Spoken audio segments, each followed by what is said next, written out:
From an early age, you may have felt that something was different about you. While the other kids played, ran around, and talked non-stop, you were observing. You sensed the environment. You could tell when something was off, even if no one said a word. It was as if you could pick up on the tension in the air, the hidden sadness, the heavy silence. And even though you didn't understand what it was, you knew it wasn't your imagination. It was real. But since no one else seemed to notice, you kept it to yourself. You stayed quiet, and you grew up thinking maybe the problem was you. Over time, that silence became a habit. Instead of expressing what you sensed, you preferred to observe. Instead of explaining what you felt, you kept it inside. That deep sensitivity, which is rare, started to feel like a burden, because the people around you couldn't see what you saw. They didn't feel the way you felt. And that made you believe, time and time again, that something was wrong with the way you exist. But there wasn't. This way of perceiving the world has a name, and it was studied by Carl Gustav Jung, one of the most influential thinkers in 20th century psychology. In 1921, Jung published Psychological Types, where he described 4 main functions of consciousness: thinking, feeling, sensation, and intuition. Each of these can manifest in either an extroverted, outward-facing, or introverted, inward-facing way, resulting in different personality types. But Jung was clear in saying that no one is completely introverted or extroverted. Both tendencies exist within each of us. The difference is that one usually becomes more developed and consciously used, as a way of adapting to life.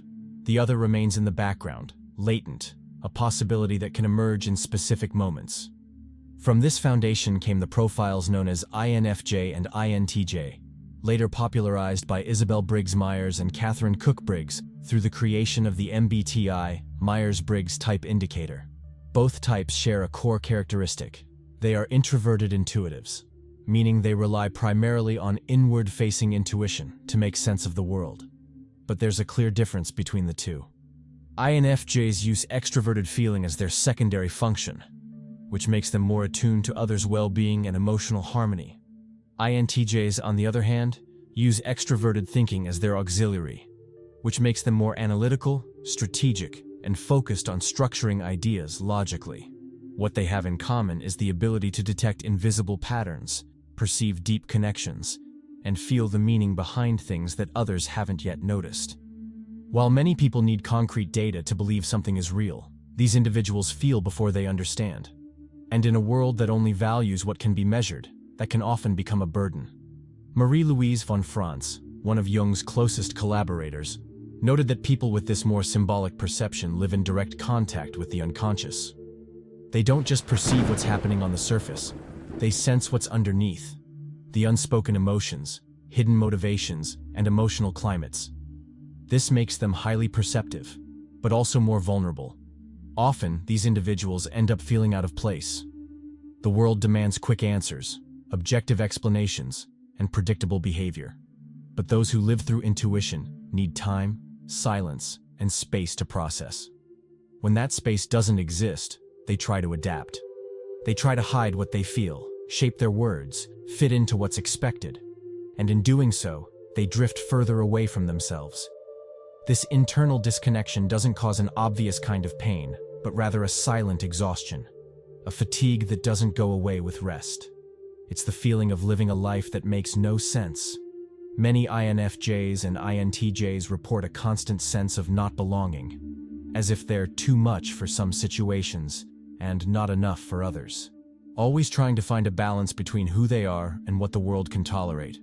And this has nothing to do with emotional weakness. Quite the opposite. A study led by Dr. Aaron K. Barbie from the University of Illinois, published in Frontiers in Human Neuroscience in 2014, found that individuals with a strong capacity for emotional and symbolic integration, a typical trait of introverted intuitives, activate brain regions associated with empathy, imagination, and self-reflection. This supports the neuropsychological foundation of such a sensitive and deep way of functioning. These findings help explain why INFJs and INTJs absorb so much from their surroundings, and also why they become drained when exposed for too long to shallow stimuli, emotional noise, or forced interactions. Both types have highly sophisticated inner structures. But while the INFJ feels the world more deeply, the INTJ analyzes it with greater detachment. One suffers from carrying too much of others. The other suffers from the lack of resonance. Both, in their own way, know they belong to a small group, and that's why they are often so quiet. But that silence, which starts as protection, doesn't have to become a prison. When you understand how your mind works, and how it was studied, recognized, and respected by thinkers like Jung, something shifts inside. You stop thinking there's something wrong with you, and you start realizing that maybe the world is just moving too fast to hear certain souls. Carl Jung believed that this kind of deep sensitivity is directly connected to the process of individuation, the path through which a person becomes who they truly are, breaking free from the weight of external expectations. But that process comes at a cost. For a while, everything feels dark, silent, and confusing. He compared it to the Negredo phase in alchemy, a stage where the matter has not yet taken form, where everything dissolves before a new shape can emerge. For Jung, this phase is essential. It's not the end. It's the beginning of transformation. This period of withdrawal can bring up questions like, am I losing myself? Why can't I fit in anymore? Is something wrong with me? But the answer may lie elsewhere. Dr. Elaine N.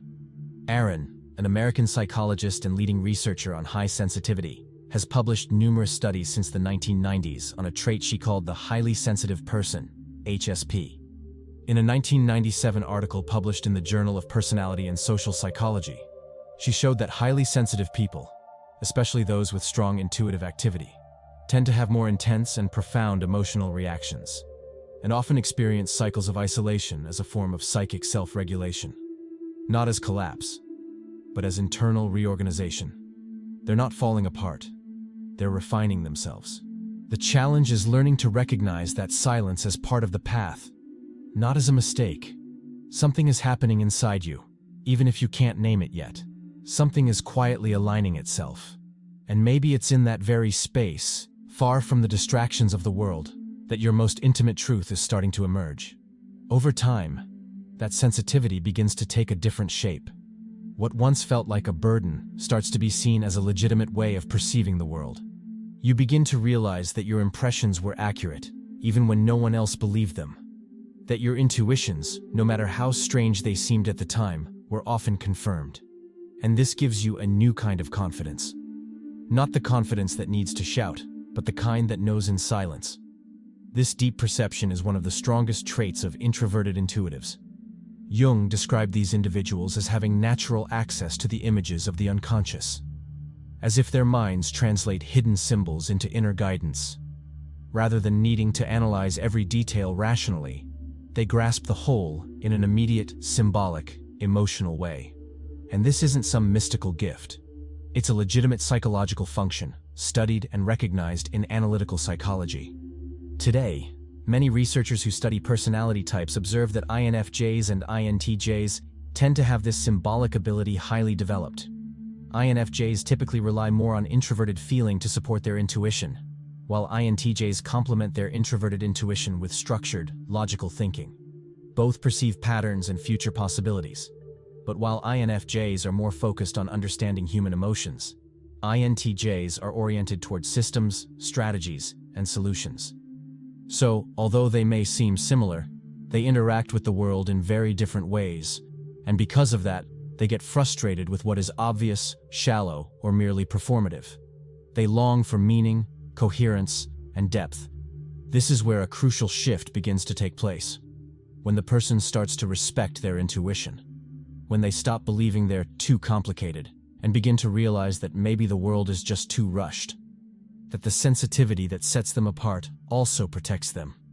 And that isolation, in many cases, is a shelter. A place to rest until the soul is ready to show itself again. At this point, something changes. Silence stops being an escape and becomes a conscious choice.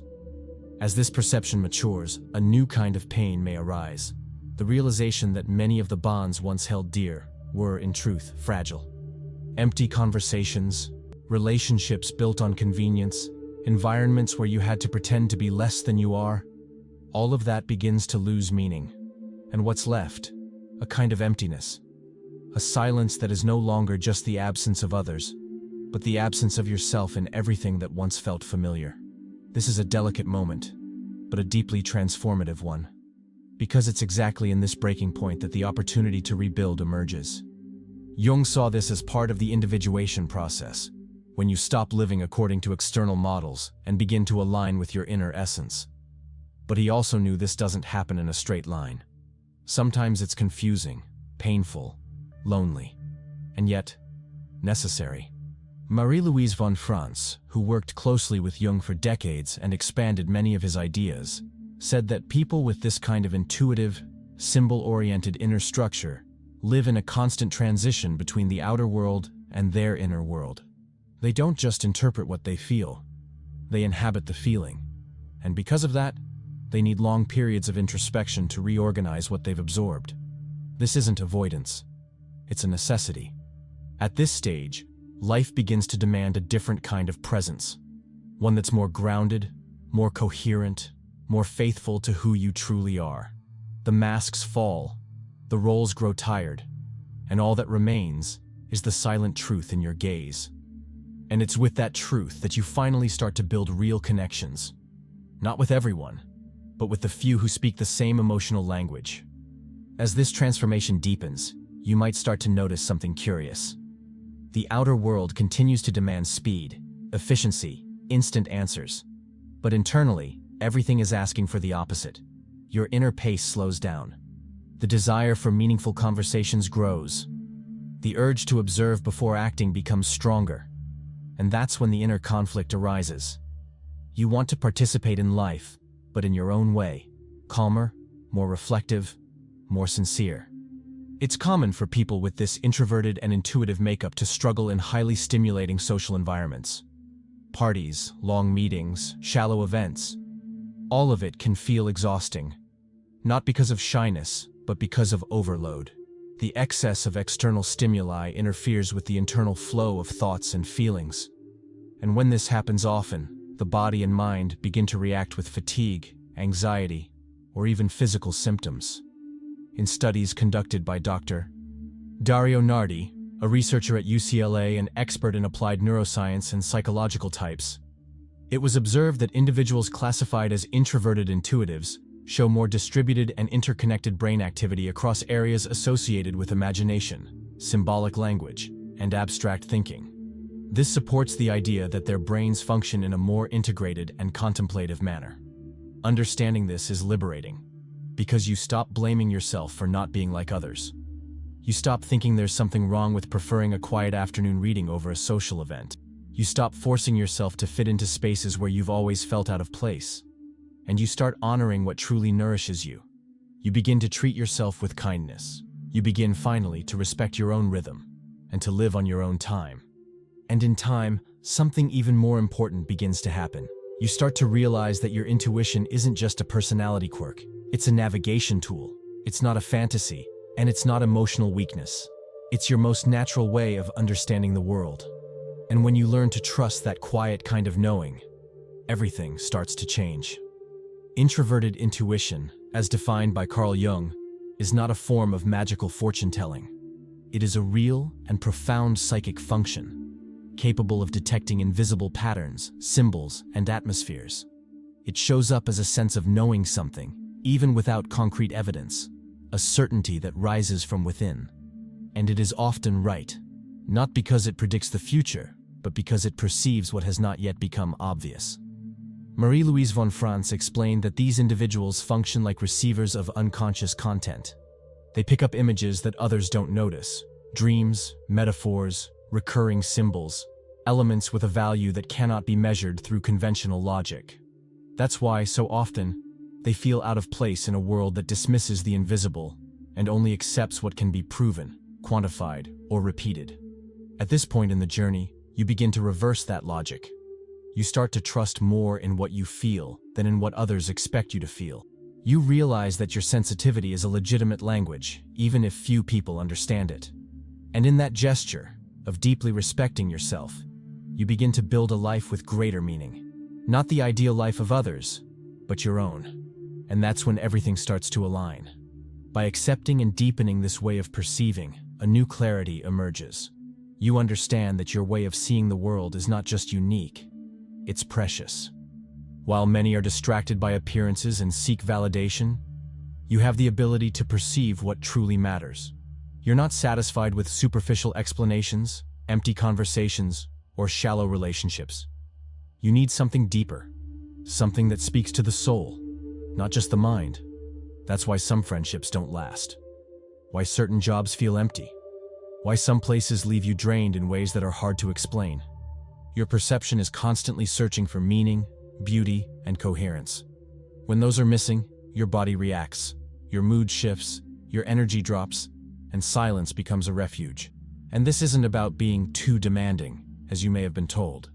It's about being deeply connected to what is real, and no longer knowing how to live on autopilot. People with this inner structure have their own internal compass. When they try to ignore it, something inside starts to fall apart. The soul gives signals. Emptiness takes hold. Recognizing this dynamic is essential. You don't need to fight against who you are. You need to learn how to walk with it, to honor what you feel, to create spaces where you can breathe deeply and choose relationships that respect your nature. That doesn't mean isolating yourself. It means protecting yourself, caring for your energy the way you would care for a rare spring, one that, if well preserved, can illuminate even the darkest days. Over time, you begin to realize that you are not alone in this way of being.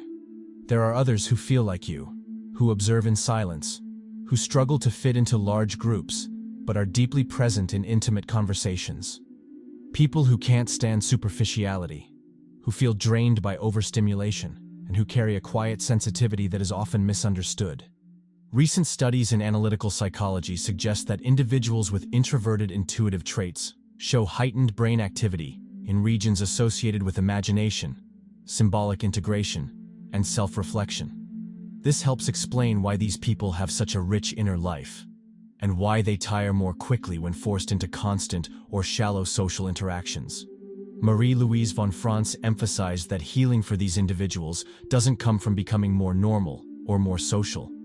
It comes from recognizing their inner value, from finding channels of expression where their depth can blossom. Whether through writing, art, spirituality, or conversations with others who also live in that threshold between the visible and the invisible. When you find that space, everything changes. Loneliness turns into solitude. Silence stops being a burden and becomes a shelter. The sensitivity that once felt excessive starts to be seen as a gift. Not because the world has changed, but because you've stopped betraying yourself to fit into it. You've stopped shrinking to please others, and started recognizing yourself as someone who carries within a rare and valuable form of presence. That recognition, however, doesn't happen all at once. It often begins through suffering, the feeling of not belonging, the constant exhaustion, the sense that everything is just too heavy. You try to fit in. You try to keep up with others. Try to be more easygoing, more normal. But something inside begins to scream, a fatigue that never goes away, a nameless sadness, an unexpected sense of despair. Jung called this moment of rupture the call of the self, when the truest center of the psyche begins to speak, demanding change, attention, and truth. For many introverted intuitives, this call shows up as a crisis. Nothing makes sense anymore. Old desires no longer serve. Relationships grow distant, and the world seems to move at an alien pace. You feel like you've been left behind, when in truth, you're simply being drawn inward. This process, though painful, marks the beginning of individuation, the path to becoming who you really are.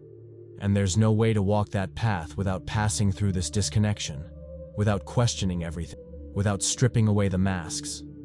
The old version of you must dissolve so that a more authentic one can emerge. It's like in alchemy, a discipline Jung studied deeply, where the raw material must undergo fire, decay, and separation before becoming gold. That symbolic fire is the pain at the beginning, the discomfort you feel now. But it's also the heat that transforms, prepares, and purifies. And even if no one around you understands, this process is profoundly legitimate. It's not weakness. It's not a flaw. It's a sign that you are maturing, not to become what others expect of you, but to discover who you truly are. In this quiet maturation, your gaze begins to shift. What once felt like guilt or fragility now begins to reveal itself as a rare kind of sensitivity. You notice details others overlook. You sense subtle shifts in expressions, gestures, and tone. You feel the atmosphere in a room before anyone says a word. This perception isn't just subjective, it has scientific backing. Researchers like John Beebe and Dario Nardi, a neuroscientist at UCLA, have observed that the brains of people with introverted intuitive profiles show unique activation patterns in regions tied to symbolic memory, emotional integration, and deep reflection. This helps explain why such people seem to see beyond, even when they don't know how. But living with this kind of sensitivity requires protection, not out of fear, but out of wisdom. It's common for you to need to avoid overly noisy environments, to choose the people around you with care, and to cultivate periods of silence, not as an escape, but as nourishment. Marie-Louise von Franz explained that contact with symbolic content from the unconscious needs to be balanced, or an excess of inner imagery can become overwhelming. In other words, depth needs pauses. It needs care. This is the point where self-knowledge stops being a choice and becomes a matter of survival. Understanding your own psychic structure, knowing your limits, and being able to distinguish what belongs to you from what belongs to others becomes essential. Jung asserted that without this inward journey, the sensitive individual gets lost in the expectations of others. And for someone who feels deeply, that can be devastating. The only safe path is from the inside out. Over time, you come to understand that you don't need to be understood by everyone. You need to be honest with yourself. And that honesty sometimes comes with loneliness. You'll feel out of sync, different, maybe even isolated. But that discomfort is not a mistake. It's alignment. When you start living in harmony with what you feel, rather than simply reacting to the world, everything changes. Relationships change. Desires change. Your entire way of being in the world begins to transform. And slowly, similar people start to appear. There aren't many, but they exist. People who've gone through the same process, who got tired of pretending, who've learned to value silence. With them, you don't need to explain yourself. A glance is enough. These are connections that don't come from convenience, but from silent recognition. Jung believed that the collective unconscious plays a role here too, bringing together souls who share the same invisible path. These encounters are rare, but deeply transformative. And when they happen, something inside you recognizes it. Here, there is space to be whole. You don't have to shape yourself. You don't have to hide. You can simply exist, and for someone who has spent a lifetime trying to fit in, that is an act of healing. This is the quiet transformation of the introverted intuitive. Someone who seems quiet, but is always processing. Who steps back, not out of arrogance, but because of sensitivity. Who observes more than they speak, feels more than they show, and lives more in symbols than in words. It's not an easy path, but it's a true one. And maybe, deep down, it's the path you are always searching for. If this message spoke to you, check out the channel's exclusive ebook in the first pinned comment. Subscribe, share, and stay with me for the next video.